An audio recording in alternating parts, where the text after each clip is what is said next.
They sent a text. Rent goes up unless you help your sister. They thought it was leverage. I knew it was a countdown. Just an unusual story, where silence isn't weakness, it's the weapon. The text came through while I was standing in the dark. The apartment stripped bare behind me. My key already bent in half between my fingers. Rent goes up next month. Unless you help your sister. Family pulls together. The silence rang louder than the words. I tasted metal. My pulse didn't spike. It settled. That was the moment I decided. They would never see me again. Weeks earlier, the pressure had started as a whisper. A casual suggestion over dinner. A look exchanged across the table. They never asked directly. They never do. They framed demands like favors. And punishments like responsibility. My sister sat there, exhausted, eyes glued to her phone while her child screamed in the background. No apology, no eye contact, just entitlement humming under the noise. You're home more, my mother said, slicing meat with surgical calm. It makes sense, my father nodded, silent agreement. He always let her do the talking, then enforce a verdict. I paid rent. I bought my own food. I worked nights. None of that mattered.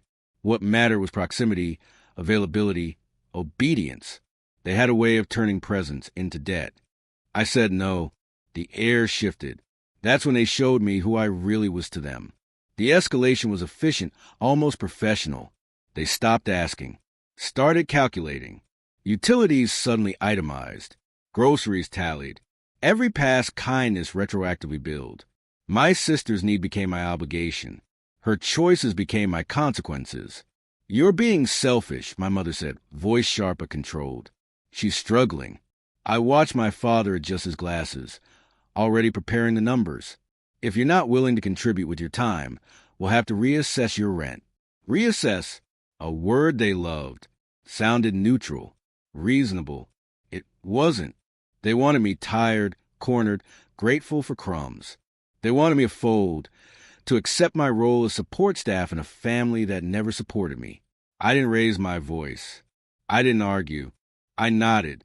That scared them more than anger ever could. Inside, everything was screaming. Years of swallowed resentment clawed at my ribs.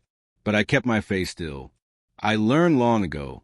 Silence unnerves people who rely on noise to dominate. That night, I opened my laptop and began doing something they never thought I'd do. I documented everything.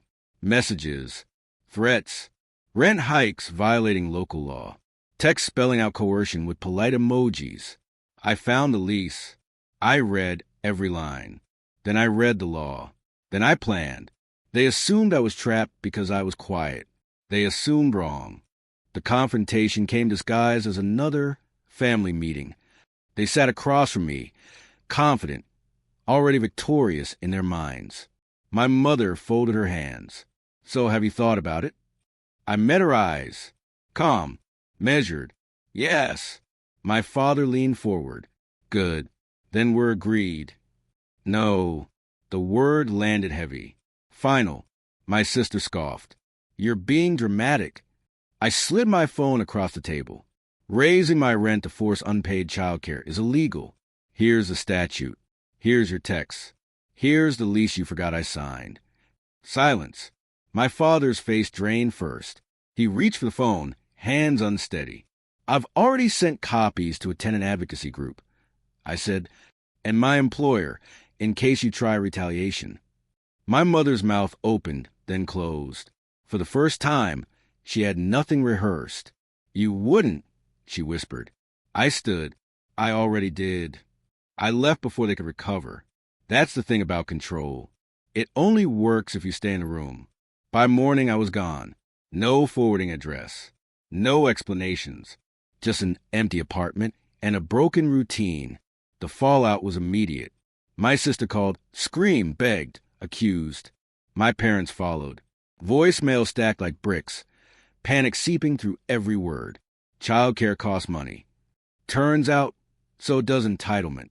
They scrambled, fought, blamed each other. The structure they'd leaned on for decades collapsed under its own hypocrisy. The advocacy group contacted them formally. Overnight, their tone shifted. No more threats, only negotiation. I didn't respond. Months later, the silence became permanent. My parents stopped calling. Shame has a way of sealing mouths. My sister moved closer to someone else she could lean on. I heard, through distant channels, that things were tense. I smiled at that, not because I wanted them to suffer, but because I had finally stepped out of the story they wrote for me. I wasn't the backup plan. I wasn't the silent solution. I was the variable they never accounted for. They thought silence meant surrender, but I taught them silence means strategy. If you've ever been used as family's free labor, comment, "I see you." If someone needs to hear this, share it. Subscribe. The next boundary is already drawn.